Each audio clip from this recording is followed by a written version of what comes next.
আজ আপনাদের কাছে তুলে ধরব কথামৃত। ঠাকুর শ্রী রামকৃষ্ণদেবের সঙ্গে মাস্টারের প্রথম সাক্ষাৎ।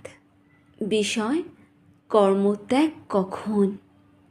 মাস্টার দাঁড়াইয়া অবাক হয়ে দেখিতেছেন, যেন সাক্ষাৎ সুখদেব ভগবত কথা কহিতেছেন, আর সর্বতীর্থের সমাগম হইয়াছে, অথবা যেন শ্রী চৈতন্য পুরীক্ষেত্রে রামানন্দ স্বরূপাদি ভক্ত সঙ্গে বসিয়া আছেন ও ভগবানের নাম গুণকীর্তন করিতেছেন।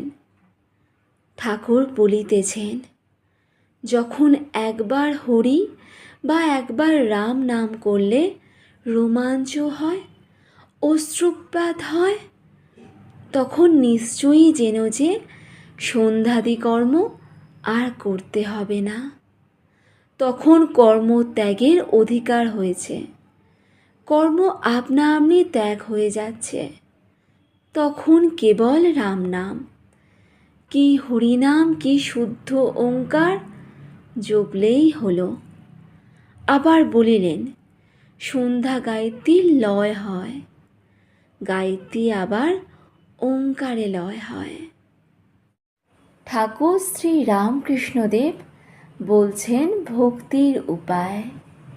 একদিন মাস্টার বিনীতভাবে ঠাকুরকে জিজ্ঞাসা করছেন, ঈশ্বরে কি করে মন হয়? ঠাকুর বলছেন, ঈশ্বরের নাম গুণগান সর্বদা করতে হয়, আর সৎসঙ্গ, ঈশ্বরের ভক্ত বা সাধুদের কাছে মাঝে মাঝে যেতে হয়। সংসারের ভিতর ও বিষয় কাজের ভিতর রাত দিন থাকলে ঈশ্বরে মন হয় না। মাঝে মাঝে নির্জনে গিয়ে তার চিন্তা করা বড় দরকার। প্রথম অবস্থায় মাঝে মাঝে নির্জন না হলে ঈশ্বরে মন রাখা বড়ই কঠিন। যখন চারা গাছ থাকে তখন তার চারদিকে বেড়া দিতে হয়। বেড়া না দিলে ছাগল গরুতে খেয়ে ফেলে। ধ্যান করবে মনে, কোণে ও বনে, আর সর্বদা সৎ সৎ বিচার করবে। ঈশ্বরই সৎ কিনা নিত্য বস্তু, আর সব অসৎ কিনা অনিত্য। এই বিচার করতে করতে অনিত্য বস্তু মন থেকে ত্যাগ করবে। ঠাকুর শ্রী রামকৃষ্ণদেব বিরক্ত হয়ে একদিন মাস্টারকে বললেন, তোমাদের কলকাতার লোকের ওই এক, কেবল লেকচার দেয়া আর বুঝিয়ে দেয়া। আপনাকে কে বোঝায় তার ঠিক নাই। তুমি বোঝাবার কে?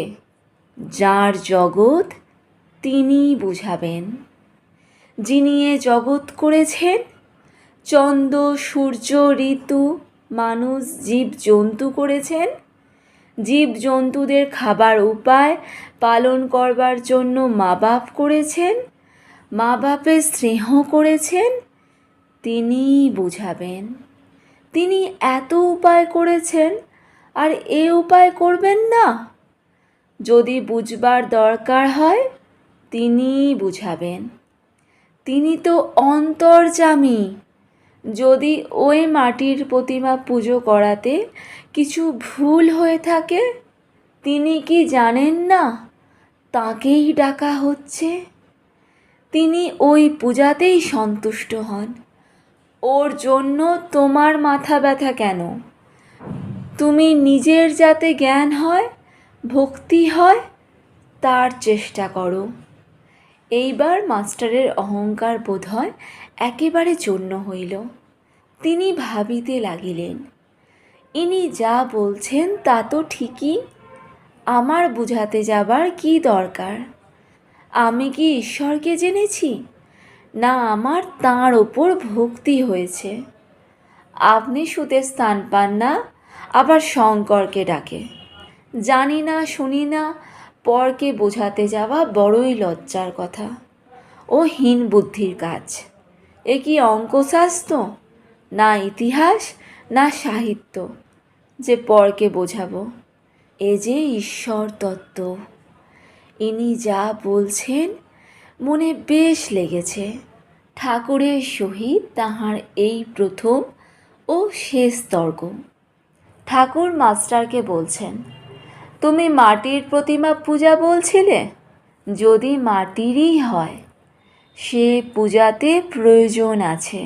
নানা রকম পূজা ঈশ্বরই আয়োজন করেছেন।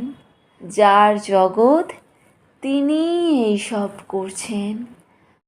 ঠাকুর শ্রী রামকৃষ্ণদেব বলছেন ভক্তির উপায়। একদিন মাস্টার বিনীতভাবে ঠাকুরকে জিজ্ঞাসা করছেন, ঈশ্বরে কি করে মন হয়? ঠাকুর বলছেন, ঈশ্বরের নাম গুণগান সর্বদা করতে হয়, আর সৎসঙ্গ।